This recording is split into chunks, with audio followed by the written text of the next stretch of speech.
Morning everyone, and welcome to April.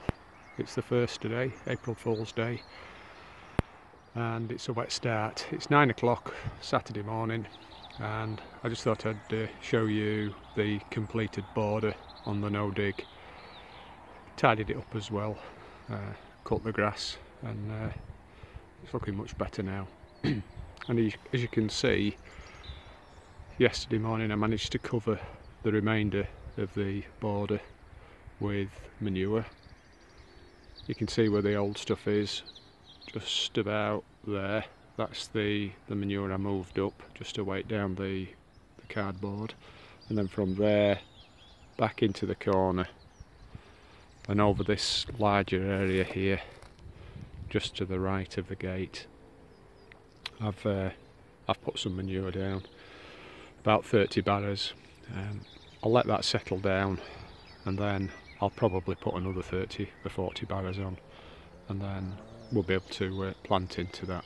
It's not well rotten, there's a lot of wood shavings in there, but it'll all rot down and the worms will flourish, and maybe next year or the year after we'll have a really nice rich soil into which we can just plant directly. I've also brought down one of the greenhouses from home, and that's currently in the stable. I'll show you that. It took me about a day to take it down. I've got the glass on the left hand side and the frames on the right hand side. I'll show you those now, because they are going to go just beyond the blueberry raised bed just there at the back, and it's a 10 by 6. So I'll show you the stable now. This is the left hand side of the stable. This is where the previous owner had a table and chairs and the tea making facilities, but it's proved to be a godsend because it's great for storing stuff. I've hung onions on the wall, and we have a trestle table and keep all the pots in here, dry things out, but on this occasion it's been used to accommodate the glass. It's a safe place where it's not going to get damaged and it's not going to get wet, which would make it really difficult to handle when it comes to erecting the greenhouse. So I've got the door and the skylights and all the long panels. It's toughened glass. So that's the glass. We'll have a look at the other side.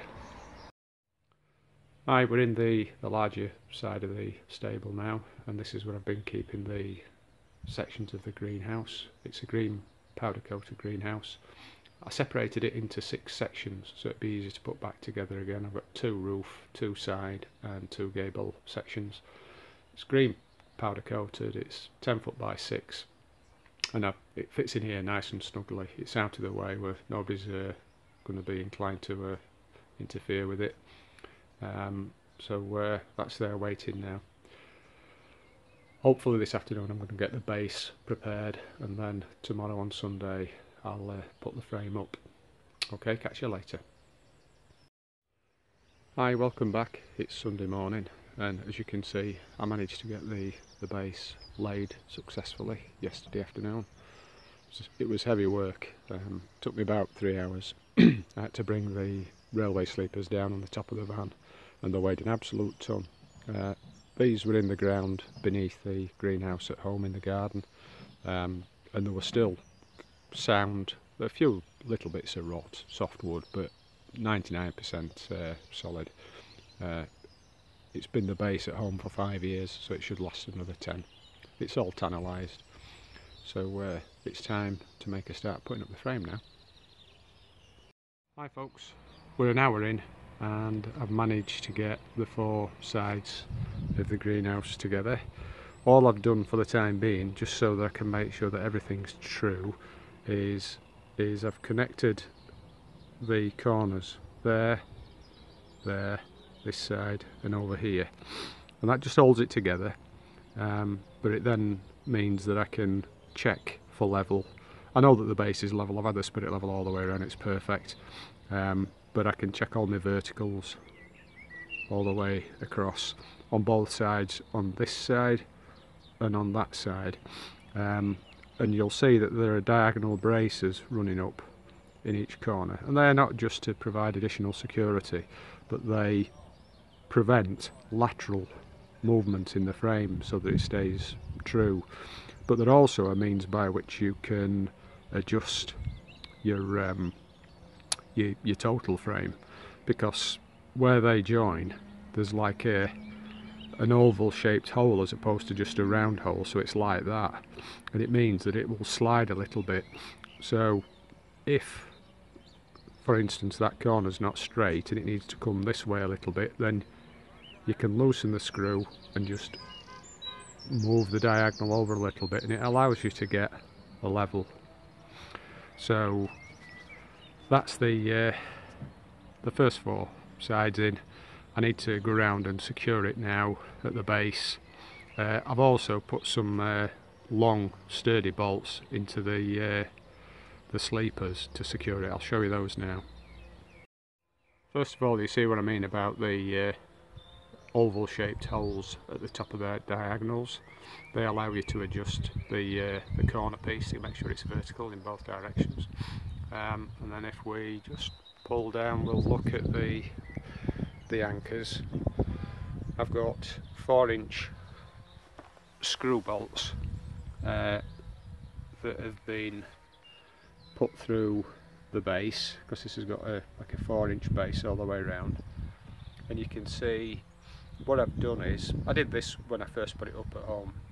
I drilled through the frame itself with a metal drill bit, and then piloted into the railway sleeper, and then they're set at a storm setting, so they're in at a diagonal, so it makes it more secure, they're less likely to come up.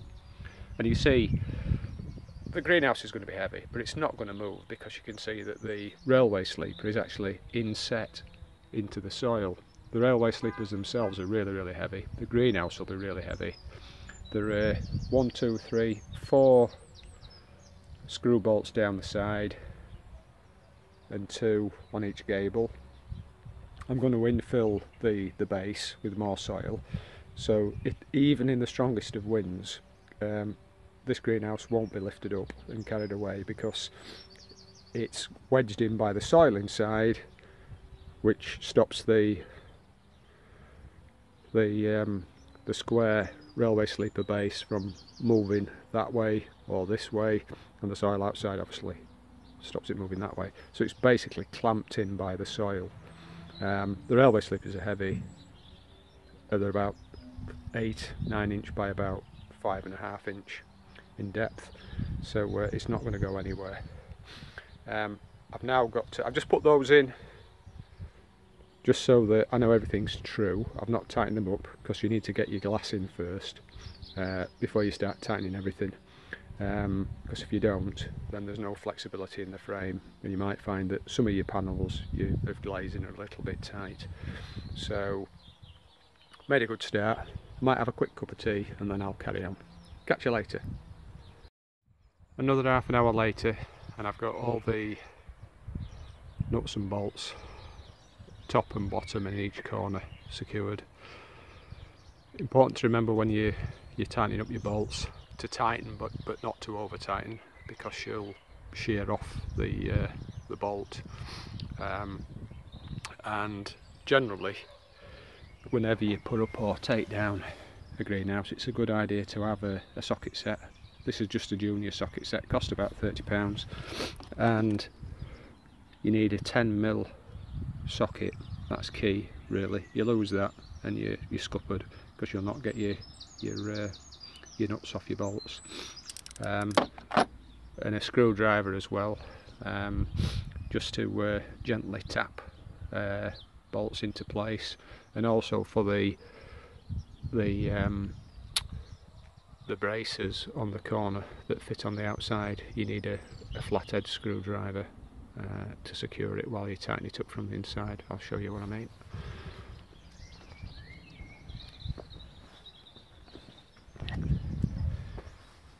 See, just there, that's generally what you have, like an integral brace that secures the base together. But I just undo those when I'm taking the sections apart, and take 2 off each side. So, oh, and you also need a bucket, particularly when you take it down, because you can put all your clips and your rubbers in there. And that's another thing, these rubbers They slip, as you can see, not just there, they slip over the nut. You might think that they're a waste of time, but they're not, because they protect all your nuts and your bolts. If you look down here, that nut and bolt is about 8-year-old and it's still really clean. All but one of the nuts came off when I took this apart. And you often find when you collect a greenhouse and you take it down and they're not covered by these things, half of the nuts and the bolts shear away when you try and loosen them, because they just seize up. And even if you've got some WD-40, they don't always free. So it's worth investing in these for your own greenhouse to cover it up, because if you ever have to repair it or move it, it'll make your life a lot easier later on. Right, so I'm going to start now putting the roof sections on. We'll see how long that takes, hopefully before lunch. Okay, catch you later. Hi, when I took the 2 roof sections off, I left the centre rail attached to one, so that when I put it back I could put this one in first, this side first, and just support the ends on each gable while I fastened it together. And the way I've done that, it's very difficult when you're doing it on your own. Probably looked a little bit comical, but eventually you're able to secure this cross brace there, and the same at this side, just there. Once they're there, then nothing can go wrong. You know, they're secure.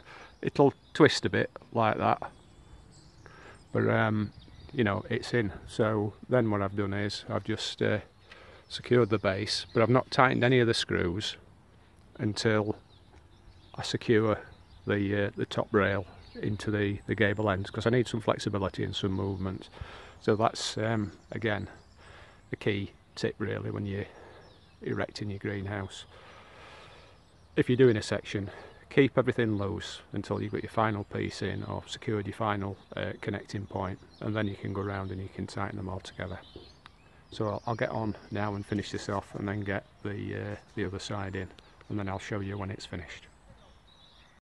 Hiya, that's the frame done. Started at 8:30 and I finished at 11 o'clock, so just 2.5 hours, believe it or not. If it had all been in pieces as opposed to 6 sections, I'd have probably been the best part of 2 days, taking all the pieces out of the boxes and, you know, working out what goes where and all of that carry on. But as I say, take it down in 6 sections, easy to transport if you're going to put it on the top of a van anyway, and it's much easier to put back up.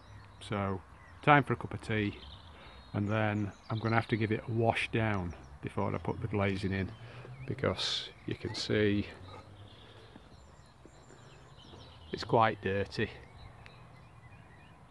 and now's the time to do that. So I'll get a sponge and I'll give it a rough and ready wipe down. I can always wash it out later, you know, on the base and things like that, but yeah, give it a good clean, and then probably after lunch I'll get the glazing in. Okay, catch you later. So I've washed the frame down, not the base or the inside, but everywhere where glass is going to go, because you won't be able to wash that after the glazing's in.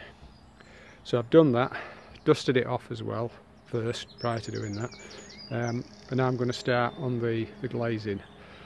Now it's toughened glass and it has bar capping that screws over the aluminium struts that go up the side. So glazing will go there, glazing will go there, and then bar capping, that's the stuff down there on the floor, that'll be screwed on top to hold it in place. Now on top there's an extra element of security. What I intend to do is to put 4 W clips on each piece of glazing before I put the bar capping on, just so that the roof is extra secure and there's no chance of the glazing blowing out. So I'm going to get on with that, and I'll revisit the greenhouse when I've got maybe one side glazed. That's one side in, and it's not lunchtime yet, so we'll carry on and see how far we get. Hi, welcome back. I've had my lunch. I managed to get 2 full sides glazed before lunch, and I'm back. It's now 2:30. It's only a very short lunch, and I've glazed the back gable, and now I'm starting on the top. But because this has got glazing strips, the green strips, bar capping it's called, you can't go too far just putting your glass in with W clips. You do 2, and then you have to get up your steps and then put a piece of bar capping down there, because if you don't do that now and you go all the way across, you'll have difficulty reaching up to the top to screw in the bar capping to secure the glass. As I say, it's got W clips. I'm putting 4 on each pane because we don't want the roof blowing out. And I don't know if you remember, in an earlier upload you saw me taking a greenhouse down, and I said on that occasion you needed to take out these pieces of glass at the front in order to get your hands underneath to remove the glass. Well, it's a little bit like that when you erect the greenhouse. I'm starting at the back, working forward, so I've got access from this side as I put each piece in, but to get that last piece in I still need access through there. So I've glazed the bottom at both sides, but as I say, I've left the little triangular pieces of glass, so I've got good access. Right, so I'm going to carry on now. I'll show you when the greenhouse is completed. I should add as well that this has got horizontal bracing in this one that goes across the ridge from strut to strut. You can see all the screws that are left in situ, the bolts I should say. So, and there are actually 2 lots. There's like you can hang baskets off the horizontal sort of purlin type rails, but you can off the top as well. So it's got a short brace across the top and then a bigger one across the middle. But I won't put those on until all the glazing's in, because again it still retains a little bit of flexibility. As soon as you put those braces on, it's not moving anywhere. So I'll get the glazing finished and then I'll show you when I've done that as I start to put the braces on. Hi again, it's 10 to 5 and that's it done. Doors on, louver windows are in, everything's fine. Just had a little bit of difficulty getting the last piece of glazing into the roof on the right side and I had to loosen the fittings, all the connections in that corner, just to be able to manipulate the frame in order to fit the glazing in. It must have been a little bit out, or maybe it always had been because I bought it second hand when I got it 5 years ago. Maybe the struts weren't quite evenly spaced or something like that. But it's done now. I've just got to put the braces across the ridge, and you can see they're down there on the floor. I think there are 4 long ones and 4 short ones, so we'll get those in, and then it's done. I've got to fasten the skylight arms, the heat sensitive automatic openers. They need to be fastened on, and the windows at the top may need jiggling a little bit so that they can open freely. But I'll get these in and I'll show you when it's finished. I imagine it'll take me about another hour, so by about 6 o'clock, so about 9 hours to put it up. So I'll catch you later. Hi again, this is the last bit done now. I've got all the horizontal braces across the ridge and across the eaves on both sides done.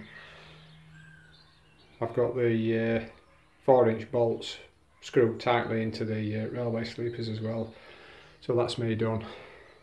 I've still got to fasten the automatic openers and put all the little black rubber caps on the nuts, but I've had enough for today. I'm well and truly done. I'm shattered. It's 6 o'clock, so it's taken me from 8:30, say half an hour for lunch. It's taken me 9 hours, but it's done. And then the next time I visit it, it'll be having the mother of all washers, because it's really dirty. But yeah, that's it done. And there's not really much left to do now on the no-dig allotment. A little bit more manure to be put around the border, but other than that, we're looking good. So, hope you had a nice weekend, and I hope to see you soon. Cheers, bye!